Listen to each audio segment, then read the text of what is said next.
Jalup jatend piny Kenya Rigathi Gachagua ne yango kilo 6,000 mag mbolea e tielo mar ariyo ma chwalo mbolea mane ogonyore ne jopur.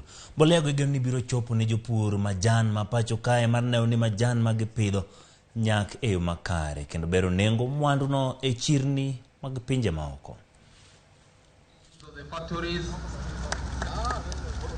Jalup jatend piny Rigathi Gachagua no yango mbolea maromo tons 88,000 ne jopur majan e kar osigo ma Nairobi Freight Terminal e boma ma Nairobi. Mbolea go maromo siling bilion 3.7 biro duoko piny nengo mar gunia mar kilo 50 kowok siling 6,500 nyaka siling 3,500 kendo ibiro chwal gi ne kembe mopogore opogore e pacho ka. Subsidy for the fertilizer announced by President Ruto. So the cost of 50 kg bag dropped from 6,500 to 3,500 for our farmers. This is a promise we made and we have kept. Gachagua no singo ni tend Kenya kwanza temo chopo singo mar bero sekta mar pur kachiel gi uchumi kendo siemo jogo mabiro temo thiro sekta no kowacho ni piny owacho ok bi miyo gi thuolo. Anybody who wants the farmer to lose and not gain anything, tutakuwa na shida na wewe na tutamulikana.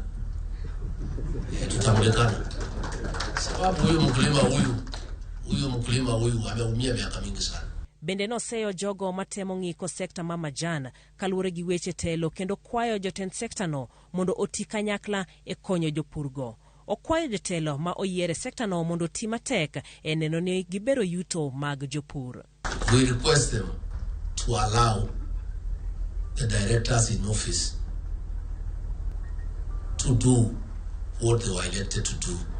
Gachagua no poyo pur mar majan ma pacho ka kowacho ni piny Kenya en namba 3 kuom pinje makowo majan mabeyo e chirni maoko kendo ber ka jombetre mag pinje maoko go konyo Kenya yudo chirni mabeyo ne mwandu ni. Gachagua no singo ni gibiro tiyo machiegni gi jopur kendo mbolea mane oyanga biro konyo jopur mawuok e kembe 54 e sekta mar pur majan ka pur mar majan ondiko jopur maromo 750 kendo jo Kenya maromo 7,000,000 yudo yuto margi kowuok e pithno.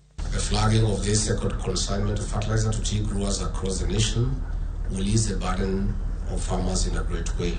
Gachagua no singo ni gibiro tiyo machiegni gi jopur kendo mbolea mane oyanga biro konyo jopur mawuok e kembe 54 e sekta mar pur majan.